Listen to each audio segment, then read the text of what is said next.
Hey there, beautiful. Welcome to my channel. My name is Sandra Carmen and I'm a feminine embodiment guide, speaker, and mentor for women on the path of deep emotional and sensual healing.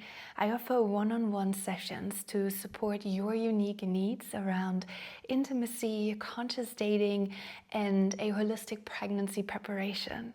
And today we are going to do a full, honest, wonderfully practical deep dive into female hormones and the menstrual cycle.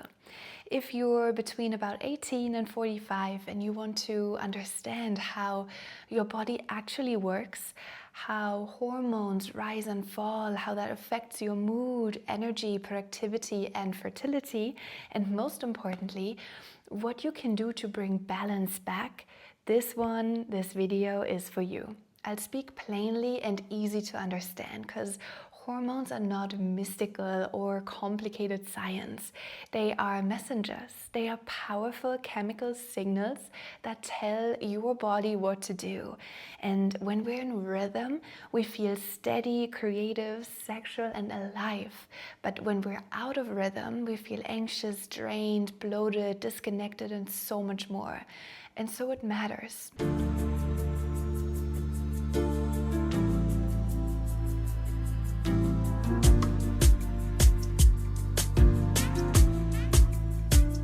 And I will begin with how the system is organized, the HPO axis, then walk through the cycle phases step by step, and I will explain what each hormone does, what normal looks like, and what common problems could be.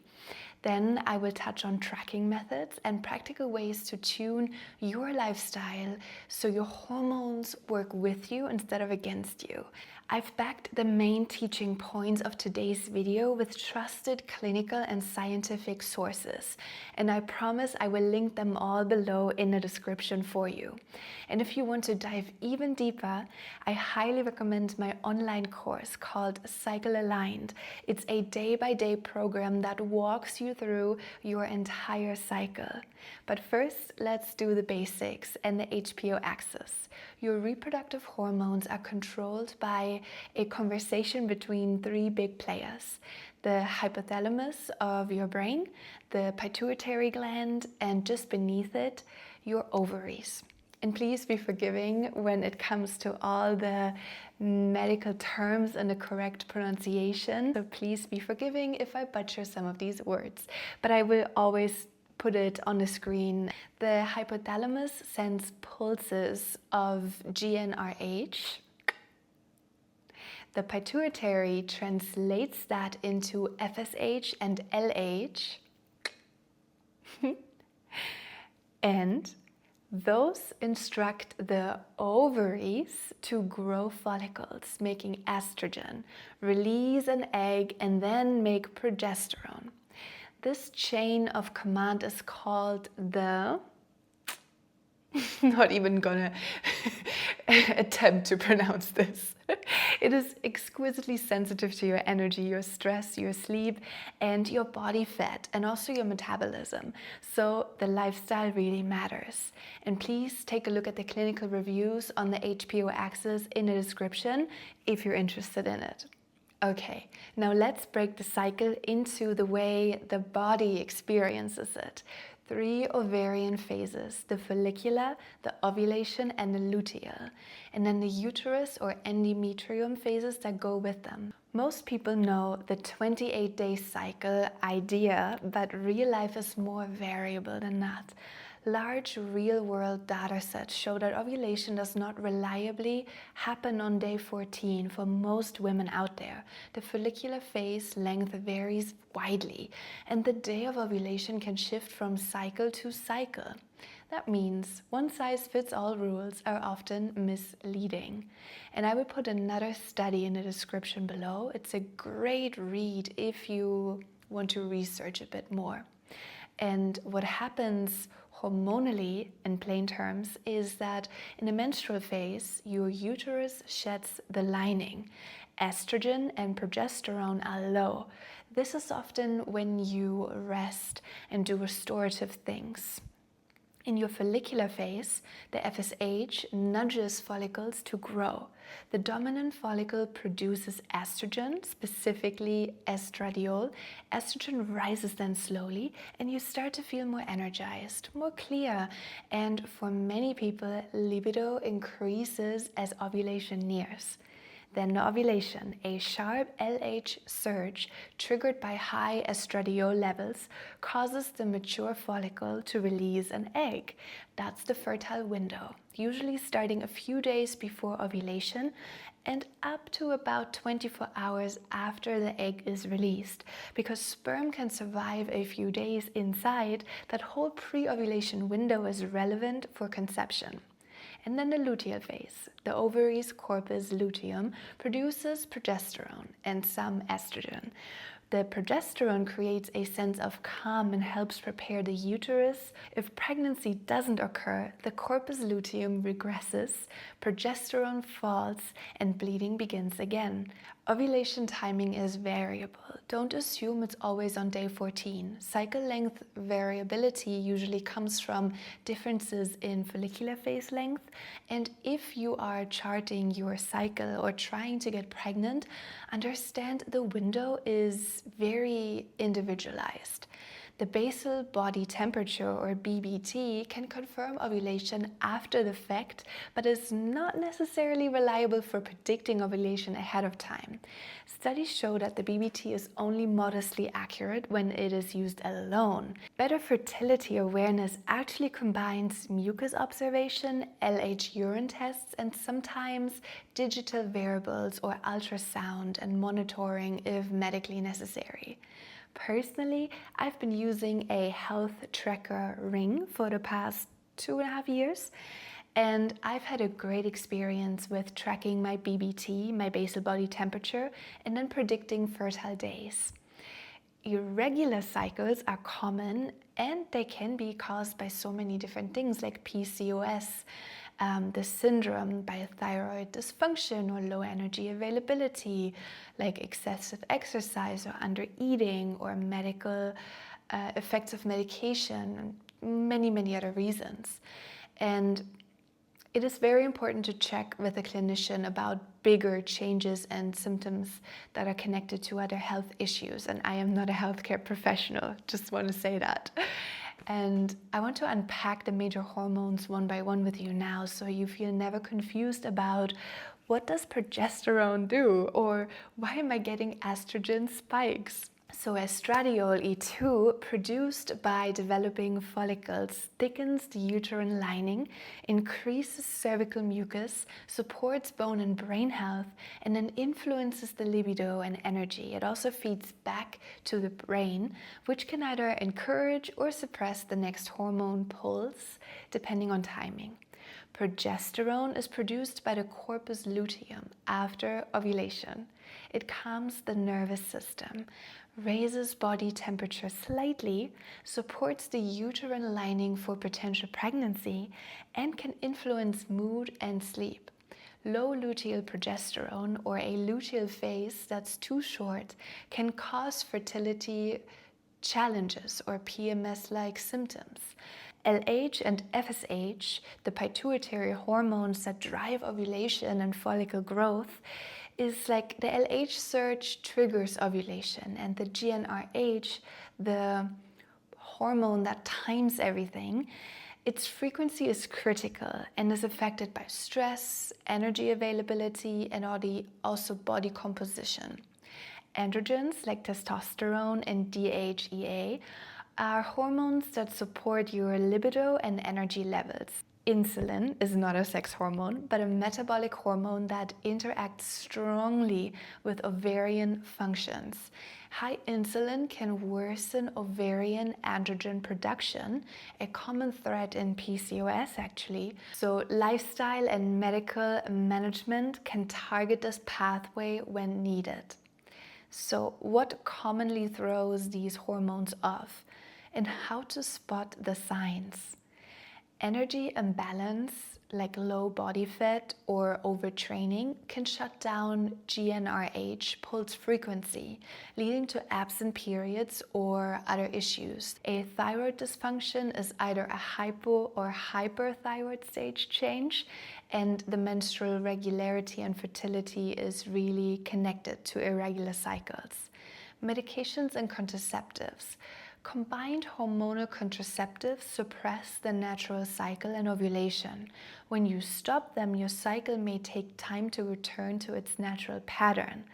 I will talk specifics in a minute. So, what to test and when.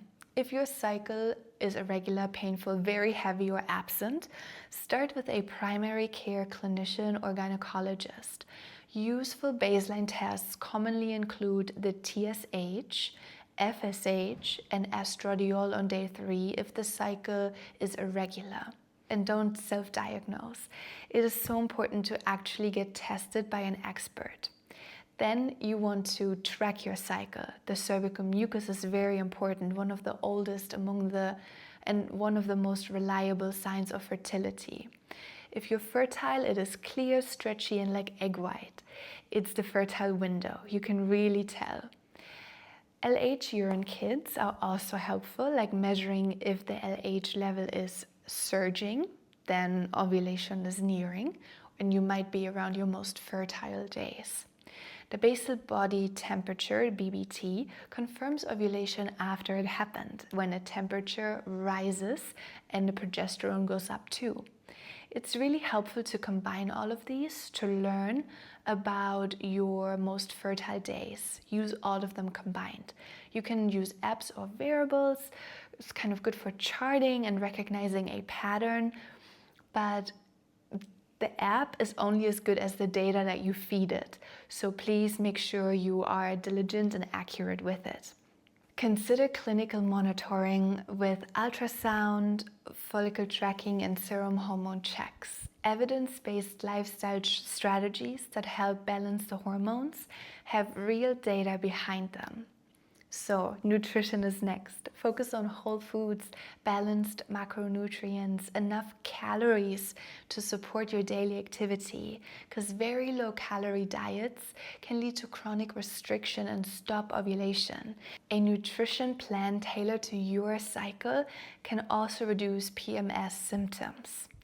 Next up is sleep and your circadian rhythm. Adequate sleep is foundational. Poor sleep disrupts cortisol and sex hormone rhythms. Please aim for consistent sleep schedules and dim the evening light. Stress management is super important because chronic stress alters cortisol and GnRH levels. Practices that reliably help include breath work, short daily movement, therapy, and nervous system regulation tools. And evidence shows that stress correlates with menstrual irregularity. Exercise is important. Make it moderate because it supports your metabolic health and your mood. Excessive over-the-top training without adequate fueling can suppress the cycle. Contraceptives, what to expect and how they affect hormones. Let me say, combined birth control pills, rings, and patches suppress ovulation by blocking the mid-cycle LH surge and by stabilizing hormones. They can reduce painful periods and acne, sure, but they also mask your natural cycle, and when you stop them, your natural hormones can take several cycles to get back to normal. Progestin-only methods like the mini pill and implant, hormonal IUD, and so on have different effects on bleeding patterns and ovulation. The copper IUD is non-hormonal and leaves your cycle's natural hormones intact. If you plan to conceive soon, please discuss options with your provider because some methods delay a return to fertility for a while. Evidence actually shows that most people regain fertility within months for most methods, but timelines vary by method and by the individual who uses them. So please talk to someone who is willing to be honest with you about it. My own experience unfortunately shows that a lot of gynecologists serve the system but don't necessarily have your best health in mind when they give you advice. So consider books and reviews from women, like honest reviews from their experiences, and then consider your options. Next up, I have practical cycle-syncing tips to align your daily life with your hormonal phases, because many people find their energy, food cravings, and ideal exercise change across the cycle. Using these changes consciously really helps. The follicular phase is where your energy rises. So this is for new projects, heavier strength training, tasks where you need a clear mind. Your ovulation is social, sexual, creative, and it's a peak for many. If your fertility is the goal, then please use this window. Then the luteal phase is before your period. Progesterone increases here. You may feel calmer, but also you may develop PMS symptoms in the late luteal phase. So throughout your cycle, you want to keep iron, vitamin D, and B12 in its range. You want to support with healthy food, and you want to personalize with the help of blood tests. If you have mood swings, anxiety, or low libido, then it can be hormonally influenced, and also respond to therapy and body-based practices. If your mental health is struggling, treat that as central to your hormone care. My week-by-week practical plan to rebalance hormones, you can start today with day 1. Start a cycle journal. Write your cycle length, your flow, pain, mood, energy, and sleep. This baseline is gold. Week 1 to 4 of your cycle. Let's start by tracking cervical mucus and your periods. Use an LH kit to test your LH levels. You want to create a winding down routine about an hour before bedtime. Prioritize whole foods, adequate protein levels, healthy fats, and stable carbs. Avoid any extreme diets. Keep your movement sustainable, like cardio 2 to 3 times a week, and enough rest. 5 minutes daily of breath work or a mini meditation can lower your stress levels. And you want to consider pelvic floor awareness practice and gentle pelvic massage if you feel any tension. Please avoid invasive or aggressive techniques without asking someone, like a specialist, before. Next up, I want to help you to discern what really works and what is hyped. What works is consistent sleep, adequate calories, especially around your trainings, moderate exercise, mental health care, a whole food diet. Let's talk what's hyped or uncertain. Many supplements out there promise miracles. Some are helpful, like vitamin D with deficiencies, and sometimes omega-3s for period pain. But without blood panels and actual tests that make sense, you don't want to just abuse supplements and take it all, because you might be only producing expensive pee. And finally, here are a few helpful journaling prompts and micro practices you can use starting now.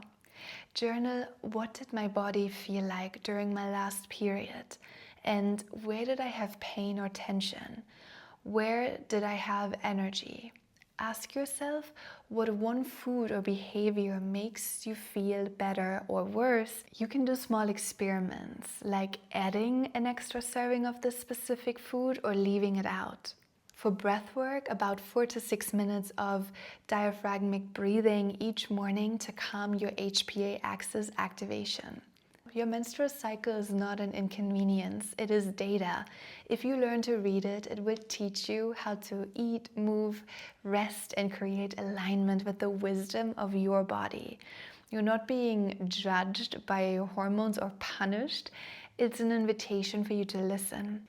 If you're ready for more support, I offer cycle awareness coaching, and I help you to find your way back with a trauma-informed approach. If you choose to discuss this with a healthcare professional, please do. I want to bring the disclaimer that my coaching is on an intuitive, emotional, and energetic level. And I also encourage you to take a look at the sources I mentioned earlier and everything that is linked below here in the description. This was a beautiful video to create. It's an effective map and not a perfection test. So start by tracking, listening, and adapting. Your cycle is never a problem to fix, more like a new language you can learn. If this was helpful, please share today's video with a friend and keep listening to your body. All my coaching info is in the description below as well. And another reminder that your body is brilliant the way it is. Thank you so much for being here today. I'd be happy to guide you in one-on-one tailored sessions if you need my support. Please don't hesitate to reach out. I'm always here for you because I want to see you shine and succeed in life with your hormones in a natural balance and a healthy mindset about this topic. So much love to you, my dear. Please don't forget to like and subscribe, and I will see you in one of my next videos.